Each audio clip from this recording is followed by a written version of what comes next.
दोस्तों, गरुड़ पुराण मृत्यु के बाद की यात्रा को बहुत विस्तार से समझाता है। जब इंसान की मृत्यु होती है, तब सबसे पहले आत्मा अपने शरीर से अलग हो जाती है। लेकिन आत्मा तुरंत कहीं दूर नहीं जाती।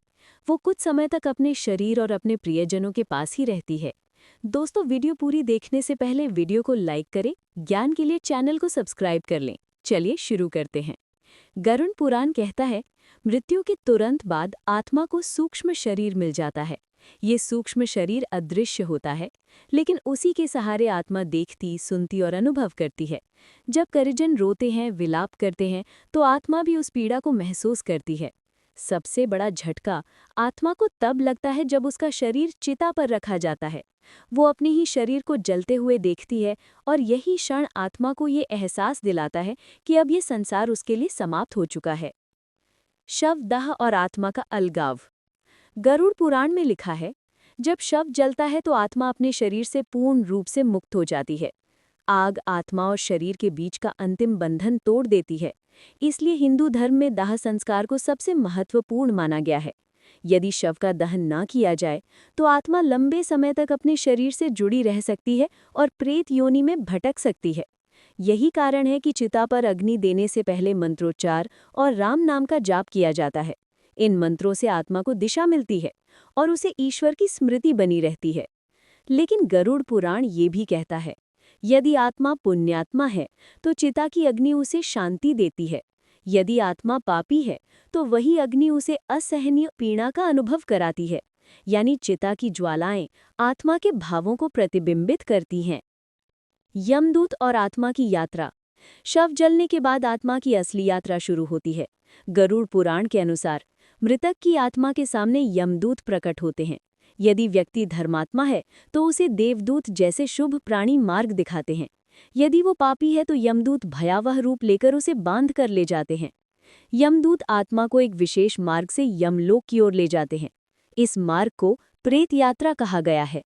गरुड़ पुराण विस्तार से बताता है कि मृत्यु के बाद आत्मा 13 दिन तक पृथ्वीलोक में रहती है। इन दिनों में वो अपने कर्मों के अनुसार सुख या दुख अनुभव करती है। इसलिए परिवार के लोग श्राद्ध, तर्पण और हवन करते हैं ताकि आत्मा को शांति मिले। 13 दिन, 1 माह और 1 वर्ष की गति। गरुड़ पुराण कहता है, मृत्यु के पहले दिन से लेकर 10वें दिन तक आत्मा अपने घर और रिश्तेदारों के पास भटकती है।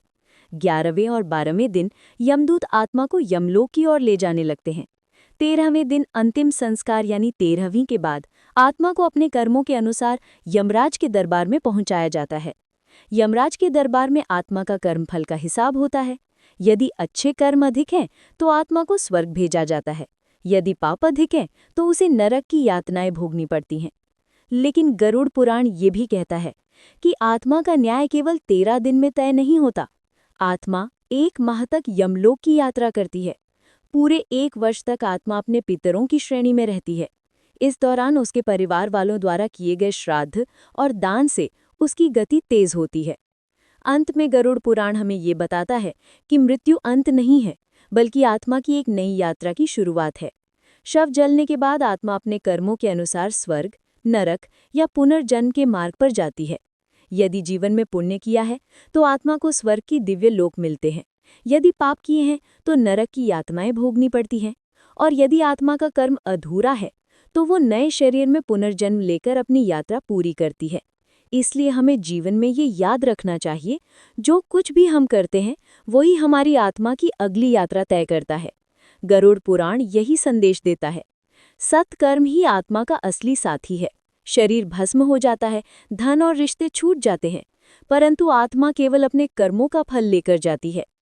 तो दोस्तों, शव जलने के बाद आत्मा कहाँ जाती है, इसका रहस्य सुनकर हमें ये समझ आता है कि मृत्यु कोई अंत नहीं, बल्कि आत्मा का नया आरंभ है। इसलिए जीवन में हमेशा अच्छे कर्म करें, सत्य और धर्म का पालन करें। यही हमारी आत्मा को अगली यात्रा में शांति, गति और मोक्ष दिला सकता है।